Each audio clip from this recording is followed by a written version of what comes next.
Hello, how are you today?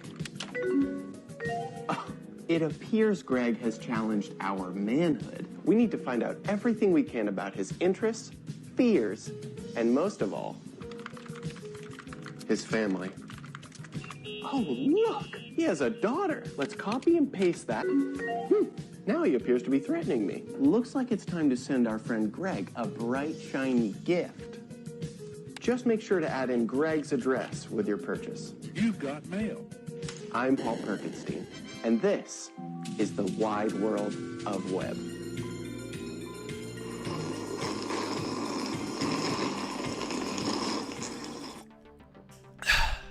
Welcome back, you crypto nerd. Okay guys, let's get right into today's video. Our topic is privacy on Web3 and the blockchain, where the problem lies right now, why we need more privacy, and how you can have just that right now. Stick around to the end of this video because we're going to give some nice tips to traverse the world of Web3 in a much safer manner to keep you protected. Now let's get into the first topic, the problem of privacy, why it's so important. Now, I don't think I need to break this down for you with sticks and stones. You're a nice, smart crypto nerd. You understand the basic vital truth that privacy is security. Let's put the world of crypto and Web3 aside for a moment and just focus on the real world. That's a fact. We value our privacy, and we know that doing that keeps us safe. Now, I included that meme as an intro, not just because it's funny and entertaining, but it's a reminder to the dangers of having our personal and sensitive information in the wrong hands, right? They paint it in a humorous light. But if that were to actually happen to you, right, have your home address, your family information, any sensitive information in the hands of someone wanting to cause you harm, that would not be funny. That you would not be laughing. That's describing a nightmare, right? So to keep that from ever happening, to keep that from ever becoming our reality, we have certain safeguards in place, whether by choice or just how the system works, to protect our personal information, right? Knowing that if we were to be exposed, we'd be very vulnerable. When we interact with people on a day-to-day, whether it be in person, on the internet, texting, email, whatever it may be, we don't overshare, right? We only share the information needed for that interchange in that moment, knowing that oversharing could be putting us in harm's way. That information get into the wrong hands. Think of our regular fiat systems in place, regular banking systems. When you make a transaction, when you make a payment, when you send money, when you get paid, you're not able to go into your company's bank account, see how much money is there.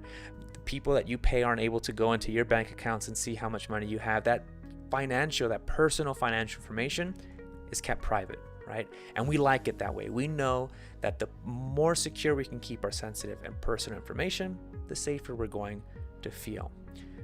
But let's flip that all on its head for a moment. Let's imagine a world where every time you did pay your friend back $10 for spotting you at the bar, he was able to go back into your Cash App, see how much money you had, who else you've paid, how much you've paid them. Imagine in this world, every time you swiped your debit or credit card at your favorite coffee shop, you're basically letting the barista know behind the counter your entire net worth, who you've interacted with financially, what stocks you're holding, how much you're holding of them. In this world too, every time you interact with a website, every time you click on a link, you broadcast to every person you've ever interacted with on the internet that you went to that website. You're broadcasting that info. And not just that website, but you're also letting them know every other website and application you've ever interacted with. How ludicrous does that sound? That sounds like a horror flick, right? We'd feel completely exposed and vulnerable. We'd be scared to interact with anything or send anyone money.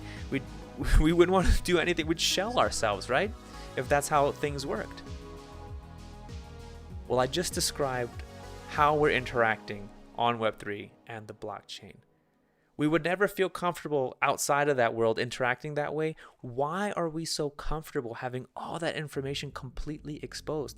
Every time you send or receive crypto, every time you interact with a dApp, every time you buy an NFT, you're creating a web of information about you leading back to a wallet that you're using to make those transactions. And if that wallet gets doxed to your physical person, that'd be extremely dangerous. The same danger in having your net worth, home address, family information, all that doxed and out in the open, those same dangers are very real with having your wallet doxed to yourself. There is no privacy right now in the world of crypto. Now, there are privacy solutions. I shouldn't say there's no privacy, but the majority of people are acting in a very exposed manner. To answer the clickbaity question in the thumbnail, are you exposed? 99 out of 100 people are. Unless you have certain protocols already in place to protect yourself, you're operating in a very exposed manner. And that's a problem. If we're ever going to see a world where mass adoption of crypto is in place, no doubt if you're watching this video, you envision that kind of future. We know the benefits of the blockchain. While this is a problem, there are many benefits to crypto and the blockchain. We know the problems it can solve. And we envision a future where there is mass adoption and everyone's using it. We can go to every coffee shop and pay our bills and receive payroll in crypto. We envision that future, but for that to happen, we need privacy. There needs to be a privacy solution and a layer of security in the way we operate. And right now, we just don't have that. So what can we do in the meantime? How can we make sure that we're not completely exposed and we take care of our wallets with our current transactions? Because even though this is a problem, I don't think we're going to stop using crypto because of it and wait for that problem to be solved. There are things that we can do to keep ourselves a little bit more safe and a little bit more protected while navigating Web3. One of the things that you can do is to just be careful what dApps you're connecting your wallets to, right? The same way you'd be careful what parts of town you go to and at what time. You wouldn't walk down a dark alley at midnight flaunting your cash, right? That'd be really ridiculous and silly. You wouldn't want to just connect your wallet to every dApp that's sent to you. Start clicking on every link sent to you on Telegram. Be cautious. Do your research on the websites that you're connecting to, on the apps that you're connecting your wallet to, because if you're not, you could get your wallet drained. You'd be exposing yourself. Another thing that can keep you safe while navigating Web3 is to just diversify your holdings into different wallets. Don't have everything in a single wallet, because if one of them does become compromised because of maybe a dApp you connected to, well, then only that one wallet with those holdings in it would be compromised, and not everything, your entire crypto net worth, would be exposed from one mistake. So having it diversified, that's another layer of protection for you. The last tip I'm going to give you guys is to operate in the most anonymous way possible. And what I mean by that is break the link between your transactions. Make it harder for people to track your transactions to not be as exposed as you are right now. Now, one of the first things that probably comes to mind is the use of crypto mixers. Personally, though, I'm not a fan. Depending on where you live, they could be illegal, and I'm not into breaking the law. If you're a big bad crypto nerd and you don't mind doing that, that's completely up to you. I am not endorsing or promoting the use of them, but it is an option out there. Just be very careful with your local laws so that you don't get yourself into any trouble. My personal favorite way, though, of doing just that, operating in an anonymous fashion on Web3 and when sending and receiving crypto, is HoudiniSwap. Now, if you're a subscriber, you've already heard of HoudiniSwap. Maybe you've heard of them just by word of mouth, but it's a great solution to this problem. They use Monero, a privacy network, as a tunnel between exchanges to break the chain between transactions, between sender and receiver. Multi-chain, any crypto in, any crypto out, completely compliant. They have an entire legal team making sure that they're always up to date and won't get themselves into any trouble like we've seen in the past with crypto mixers. This is completely different since they're just a protocol, never taking hold of your funds. So very safe, never even having to connect your wallet. Great solution to this problem of privacy that we're experiencing. If ever you feel that one of your wallets have been compromised, transfer all your funds to a fresh new wallet using HoudiniSwap. Break the link, make it untraceable to this new wallet, and start fresh.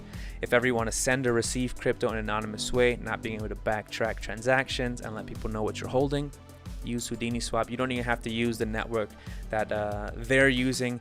If you're an Ethereum guy and your friend's a Solana person, you can use HoudiniSwap and send an anonymous way. But this is just one solution, guys, to this problem. It's likely not going to be the solution that solves privacy issue in general on the blockchain, but it's definitely an easy way to integrate privacy and security into your transactions right now. If you have any other way that you keep yourself safe and private while navigating Web3, I'd love to hear about it in the comment section down below. Same thing for any other privacy protocols that you're aware of or privacy solutions. I'd love to hear about them. But if you've already learned something, please hit that like button. And if you want to see more privacy and crypto related content, hit that subscribe button. We'll see you on the next one.